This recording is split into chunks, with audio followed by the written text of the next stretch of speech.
الحلقة دي مش هيكون فيها مقدمات كتير، هنخش دايركت في الموضوع، لأن أنا شايفة إن الموضوع من كتر ما احنا عايشينه هو فعلا مش محتاج أي حاجة خالص غير إن احنا ندخل فيه ونشوف له الحل. في حاجة كلنا بنغفل عنها بشكل كبير جدا.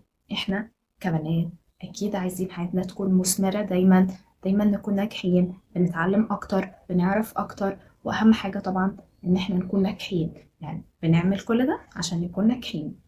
انا دلوقتي واحده عايزه اكون ناجحه في حياتي، واحده عايزه يكون حياتي مستقبلها كويس. المفروض اعمل ايه؟ اول حاجه واهم حاجه، نسكيب خالص السوشيال ميديا. السوشيال ميديا اللي مش مخليه الواحد يتنفس. انا مش قادره برضو افهم ليه احنا مدينها فوق حقيقي حجمها. احنا نقدر ان احنا نتخطى السوشيال ميديا ونركز على حياتنا ونعرف احنا فعلا عايزين ايه، احنا مين وعايزين نوصل لايه، ايه الحاجات اللي عايزين نوصل لها في حياتنا، ازاي نطور من نفسنا. كل الحاجات دي كلنا متفقين عليها. مين بيعملها؟ نسبة قد كده. فما نجيش نستغرب ونقول هو احنا ليه ما بنوصلش لحاجة، ليه ما حققناش الحاجات اللي احنا نفسنا فيها. انا كنت قايلة السنة اللي فاتت ان انا هعمل واحد اتنين تلاتة، السنة دي انا ما عملتش ولا اي حاجة. جماعة، احنا ليه بنستغرب؟ بتكلم بجد. انا اصلا ما عملتش اي حاجة تخليني اخد الحاجة اللي انا كنت عايزاها دي. ازاي؟ ازاي بستغرب ان انا اصلا ما خدتهاش؟ هو انا عملت ايه عشان اخدها؟ انا طول اليوم قاعده على السوشيال ميديا، بقلب على الفيس، على الانستجرام، مش بعمل اي حاجه مفيده. الحل الوحيد انك تاخدي الحاجه اللي انت عايزاها وفعلا حياتك تكون ناجحه ومثمره ودايما يكون فيها productivity او انتاجيه زي ما بنسميها، وفعلا تكون بتعملي حاجه مفيده، انك تعملي حاجه مفيده بكل بساطه. نسكيب خالص السوشيال ميديا، نخليها بعيد عننا قدر الإمكان. أنا عارفة إن السوشيال ميديا على قد ما هي فيها أو أغلبها حرفيا بنسبة تقريبا دلوقتي نقول 90% كلها حاجات ضارة بينا، إلى إن للأسف الشديد فيها نسبة بسيطة من شغلنا، سواء كان حد بيعمل كونتنت، سواء كان حد بيتواصل مع عملاء. عموما الشغل بتاعنا هو موجود عليها بنسبة كبيرة، لأن زي ما قلنا هي عليها جزء كبير قوي من الحياة للأسف حاليا. فقدر الإمكان احنا مثلا هنخلي ان السوشيال ميديا دي حاجة احنا بنرجع لها وقت ما نخلص اللي ورانا. لازم اهم حاجة واول حاجة نعملها هي ان احنا نسكيب السوشيال ميديا من حياتنا تماما. لو في وقت هفتح فيه السوشيال ميديا فده يكون بعد ما خلصت كل الحاجة اللي ورايا، اتعلمت الحاجات اللي المفروض اتعلمها، عملت الشغل المفروض اعمله، خلصت كل حاجة ورايا في يومي هي المفروض عليا. بعدين لو في وقت في اليوم افتح السوشيال ميديا، غير كده لا. تاني حاجة، وانا برضو بعتبرها حاجة مهمة جدا، وهي التشتت. مين فينا مش بيتشتت؟ احنا دلوقتي مجرد ما بنمسك التليفون بنتشتت، يعني مش محتاجين اصلا يكون في حد جاي من بره او شخص جاي يشتتني، هو مجرد ما امسك التليفون انا كده اتشتت.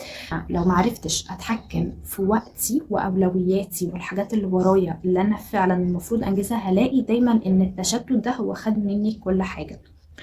انا في سن اصغر من كده كنت دايما متشتته في فكره ان انا مش عارفه مثلا ابدا شغل في مجال ايه، مش عارفه امسك ايه، مش عارفه ابقى مين في الدنيا عموما. لكن اكتشفت ان انا كل ما بصعبها على نفسي او كل ما بدخل في مرحله فكره ان انا متشتته بتشتت اكتر. فافضل حاجه نعملها ان احنا نجرب. مبدئيا احنا مش عارفين احنا بنحب ايه وعايزين ايه، ولا عارفين المجال ده عبارة عن ايه، ولا الشغل ده عبارة عن ايه، ولا ازاي انجح هنا، ولا ازاي امشي هنا. مش عارفة حاجة، مش عارفة الطريق. اجرب من غير ما اشتت نفسي. يعني ايه من غير ما اشتت نفسي؟ يعني جرب واحد ده خلص، سيبه هنا. خلصته تماما، فضلت فيه شهر اتنين تلاتة اربعة مش مهم، انا بجرب لسه. بعد ما اخلص واحد ده تماما اجي عند اتنين. يعني من الاخر مش بدخل ابدا في الاتنين وانا في الواحد. الاتنين لازم يكون منفصل تماما بعد ما خلصت الواحد ده تماما. مثلا انا دلوقتي بحب الماركتنج جدا، انا ما اعرفوش بس ناس بتتكلم عنه، بحس ان انا عندي ميول. هدخل همسك كذا كورس في المجال ده، طبعا كورسات مبتدئين جدا، وهبدا ان انا افهم. كل ما انا ماشيه وبفهم وبتعمق في الحاجه تمام، اسمي باخد سكيلز، اسمي بتعلم عموما. اتس اوكي، بعمل حاجه مفيده، مفيش حاجه انا بتعلمها دي في الاخر هيكون كاني ملهاش عائد عليا، حتى لو كانت مجرد حاجه انا بس بجرب فيها، يعني لسه ما اتعلمتش فيها قوي. النسبه البسيطه دي عندك ممكن تكون فرق في انها تميزك بين شخص وشخص في انترفيو ما هتقدمي عليه، او ان هي فعلا تفرقك بين حد ما حاولش ابدا ان هو يتعلم اي حاجه. صراحه يعني في حاجه مهمه جدا عايزه اعترف بيها. انا بستغرب جدا حقيقي، بستغرب يعني فعلا. واو، سربرايز. ان حد بيضيع يومه كله من غير ما يتعلم حاجة واحدة مفيدة. هنا نو كومنت، حقيقي نو كومنت ابدا. آه، جماعة انا دايما تمام بشجع فكرة ان احنا نفصل، بس في الطبيعي ان ما ينفعش حياتنا كلها تكون فصلان. مش هنلاقينا بنساوي حاجة بعد كده حرفيا خالص.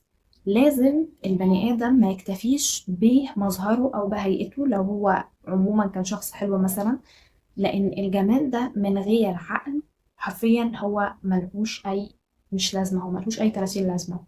دي الحقيقة. عشان كده لازم دايما تتعلمي بشكل مستمر، ده يكون روتين من حياتك. دي حاجة فعلا هتغير حياتك للأحسن جدا، بغض النظر عن ايه الشيء اللي انت بتتعلميه، ده مش مهم. أهم حاجة انك تتعلمي كل يوم. طبعا لازم تكوني في نفس الوقت ماسكة حاجة واحدة بتتعلميها. ما ينفعش انا النهارده كذا بكرة كذا بعده كذا، أو على الأقل أمسك حاجة زي ما قلت لكم فترة أتعلمها كويس جدا، بعدين أدخل في حاجة تانية. تمام. فلازم نتعلم، لازم نكون عندنا مهارات، عشان ده فعلا اللي هيبني لنا قيمة بين الناس اللي حوالينا ويعلي مننا دايما. ثالث حاجة وهي أهم حاجة، ونعتبر إن واحد واتنين دول مش موجودين أصلا لو احنا مش هنعمل تالت حاجة، وهي الاستمرارية. أنا دلوقتي خلاص حرفيا فضيت البيئة أو المناخ حواليا إن هو فعلا يكون الجو متاح لإن أنا أحسن وأطور من نفسي وأتعلم. أنا دلوقتي بتعلم، ما توقعش أي حاجة من التعليم بتاعي ده لو أنا مش هقعد فترة أو وقت من عمري أستمر عليه، لأن دي للأسف مش نتيجة فورية. وأي حاجة بالمناسبة يعني نتيجتها بتكون فورية أو سريعة، بيكون برضو مروحها أو إن هي تمشي من عندي فورية وسريعة. دايما التعليم ده هيكون حاجة من حياتنا، ان احنا حياتنا طول ما احنا فيها كده احنا بنتعلم. فدي الاستمرارية، ان انا دايما كل يوم كل يوم اتعلم حتى لو معلومة بسيطة جدا. على فكرة انا مش بتكلم عن المذاكرة الاكاديمية خالص عشان ده تكونوا بس فهمتوني، بتكلم عن الجامعة. الجامعة لا تمثل من ارض الواقع 1% للاسف الشديد. او لو هتمثل هتكون 1%، 2%، 10%، مش اكتر من كده تماما، لان السوق فعلا بيقول حاجة تانية خالص. وطبعا الانترنت ما سابش اي حاجة خالص خالص، كل حاجة موجودة تقدروا تجيبوها وفور فري كمان. مش ناقص حاجة واحدة بس غير ان احنا ناخد الخطوة وفعلا نتعلم. ده كان فيديو النهاردة، اتمنى تكونوا استفدتوا منه، واشوفكم في الفيديو الجاي. مع السلامة.